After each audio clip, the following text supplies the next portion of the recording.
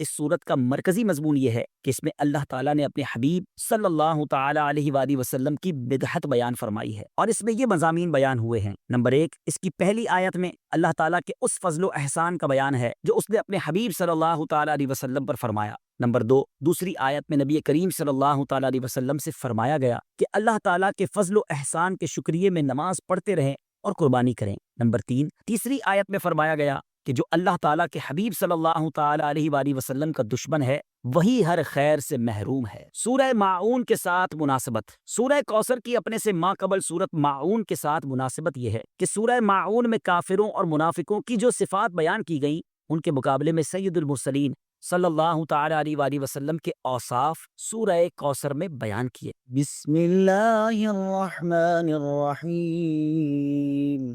ترجمہ، اللہ کے نام سے شروع جو نہایت مہربان رحمت والا ہے۔ إِنَّا أَعْطَيْنَاكَ الْكَوْثَرَ فَصَلِّ لِرَبِّكَ وَانْحَرْ إِنَّ شَانِئَكَ هُوَ الْأَبْتَرُ۔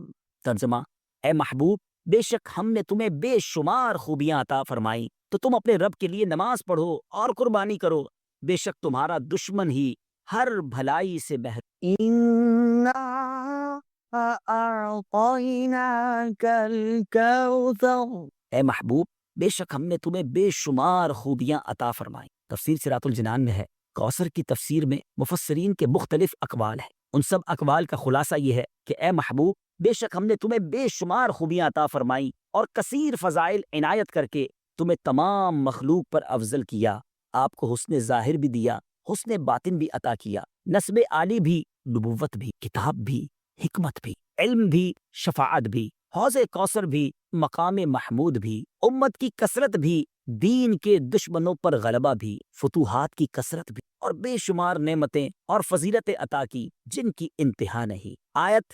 إِنَّا أَعْطَيْنَاكَ الْكَوْثَرَ سے حاصل ہونے والی معلومات، اس سے 5 باتیں معلوم ہیں۔ نمبر 1، اللہ تعالیٰ نے اپنے حبیب صلی اللہ تعالیٰ علیہ وآلہ وسلم کو کوثر عطا کر دی ہے، کیونکہ یہاں یہ نہیں فرمایا گیا کہ ہم آپ کو کوثر عطا کریں گے، بلکہ یہ فرمایا کہ بے شک ہم نے آپ کو کوثر عطا کر دی۔ نمبر 2، اللہ تعالیٰ کی اپنے حبیب صلی اللہ تعالیٰ علیہ وآلہ وسلم پر یہ عطا ان کے نبی اور رسول ہونے کی وجہ سے نہیں، بلکہ آپ علیہ الصلوۃ والسلام کی ذات کی وجہ سے ہے، جو شان محبوبیت کی صورت ہے، کیونکہ یہاں یہ فرمایا أَعْطَيْنَاكَ، ہم نے آپ کو عطا فرمائی، یہ نہیں فرمایا کہ اعطینا الرسول یا اعطینا النبی۔ نمبر 3، تاجدار رسالت صلی اللہ تعالیٰ علیہ وآلہ وسلم پر یہ عطا کسی عبادت اور ریاضت کی وجہ سے نہیں ہے، بلکہ ان پر یہ عطا اللہ تعالیٰ کے عظیم فضل اور احسان کی وجہ سے ہے، کیونکہ یہاں عطا کا ذکر پہلے ہوا اور عبادت کا ذکر بعد میں ہوا۔ نمبر 4، اللہ تعالیٰ نے آپ کو کوثر کا مالک بنا دیا ہے تو آپ جسے چاہیں جو چاہیں عطا کر سکتے۔ نمبر 5، سید المرسلین صلی اللہ تعالیٰ علیہ وآلہ وسلم کی مدحت خود رب تعالیٰ فرماتا ہے۔ اعلیٰ حضرت امام احمد رضا خان علیہ الرحمت الرحمان فرماتے ہیں، انا اعطیناک الکوثر، ساری کثرت پاتے یہ ہیں، ٹھنڈا ٹھنڈا، میٹھا میٹھا، پیتے ہم ہیں، پلاتے یہ ہیں۔ اور ایک اور جگہ فرماتے ہیں نا، اے رضا خود صاحب قرآن ہے، مداح حضور، تجھ سے کب ممکن ہے پھر مدحت رسول اللہ۔ فَصَلِّ لِرَبِّكَ وَانْحَرْ، تو تم اپنے رب کے لیے نماز پڑھو اور قربانی کرو۔ تفسیر صراط الجنان میں ہے، یعنی اے حبیب صلی اللہ تعالیٰ علیہ وآلہ وسلم، اللہ تعالیٰ نے آپ کو دونوں جہاں کی بے شمار بھلائیاں عطا کی ہیں اور آپ کو وہ خاص رتبہ عطا کیا ہے جو آپ کے علاوہ کسی اور کو عطا نہیں کیا۔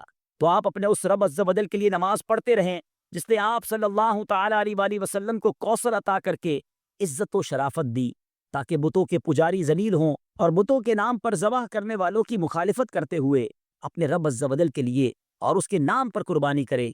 اس آیت کی تفسیر میں ایک قول یہ بھی ہے کہ نماز سے نماز عید مراد ہے۔ إِنَّ شَانِئَكَ هُوَ الْأَبْتَرُ، بے شک تمہارا دشمن ہی ہر بھلائی سے محروم۔ تفسیر صراط الجنان میں ہے۔ شان نزول، جب سید المرسلین صلی اللہ تعالیٰ علیہ وآلہ وسلم کے فرزند حضرت قاسم کا وصال ہوا تو کفار نے آپ کو ابتر یعنی نسل ختم ہو جانے والا کہا، اور یہ کہا کہ اب ان کی نسل نہیں رہی، ان کے بعد اب ان کا ذکر بھی نہ رہے گا اور یہ سب چرچا ختم ہو جائے گا۔ اس پر یہ سورہ کریمہ نازل ہوئی اور اللہ تعالیٰ نے ان کفار کا بالغ رد فرمایا اور اس آیت میں ارشاد فرمایا کہ اے حبیب صلی اللہ تعالی علیہ وآلہ وسلم، بے شک تمہارا دشمن ہی ہر بھلائی سے محروم ہے، نہ کہ آپ، کیونکہ آپ کا سلسلہ قیامت تک جاری رہے گا، آپ کی اولاد میں بھی کثرت ہوگی اور آپ کی پیروی کرنے والوں سے دنیا بھر جائے گی، آپ کا ذکر منبروں پر بلند ہوگا، قیامت تک پیدا ہونے والے عالم اور واعظ اللہ تعالیٰ کے ذکر کے ساتھ آپ کا ذکر کرتے رہیں گے، اور آخرت میں آپ کے لیے وہ کچھ ہے جس کا کوئی وصف بیان ہی نہیں کر سکتا، تو جس کی یہ شان ہے وہ اب تر کہاں ہوا، بے نام و نشان اور ہر بھلائی سے محروم تو آپ کے دشمن ہیں۔ اعلیٰ حضرت امام احمد رضا خان رحمۃ اللہ تعالی علیہ اس صورت کی تفسیر بیان کرتے ہوئے فرماتے ہیں، عاص بن وائل شقی نے جو صاحبزادہ سید المرسلین صلی اللہ تعالی علیہ وآلہ وسلم کے انتقال پرملال پر حضور کو ابتر یعنی نسل بریدہ کہا، حق تعالی نے فرمایا إنا أعطيناك الكوثر، بے شک ہم نے تمہیں خیر کثیر عطا فرمائی کہ اولاد سے نام چلنے کو تمہاری رفعت ذکر سے کیا نسبت، کروڑوں صاحب اولاد گزرے جن کا نام تک کوئی نہیں جانتا، اور تمہاری ثنا کا ڈنکا تو قیامت تک اکناف عالم اور اطراف جہاں میں بجے گا، اور تمہارے نام نامی کا خطبہ ہمیشہ ہمیشہ اطباق فلک آفاق زمین میں پڑھا جائے گا، پھر اولاد بھی تمہیں وہ نفیس و طیب عطا ہوگی جن کی بقا سے بقائے عالم مربوط رہے گی، اس کے سوا تمام مسلمان تمہارے بال بچے ہیں، اور تم سب مہربان ان کے لیے کوئی نہیں، بلکہ حقیقت کار کو نظر کیجئے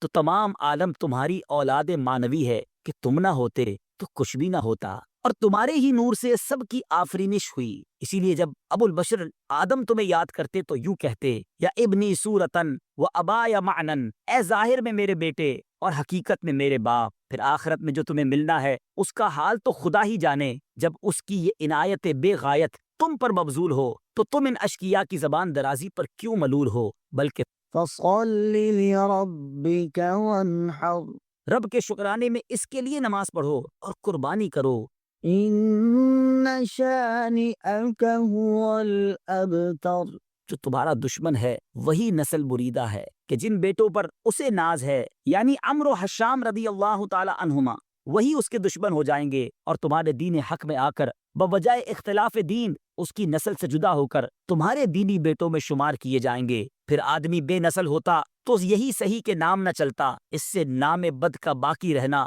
1000 درجے بدتر ہے، تمہارے دشمن کا ناپاک نام ہمیشہ بدی و نفرین کے ساتھ لیا جائے گا، اور روز قیامت ان گستاخیوں کی پوری سزا پائے گا، والعیاذ باللہ تعالی۔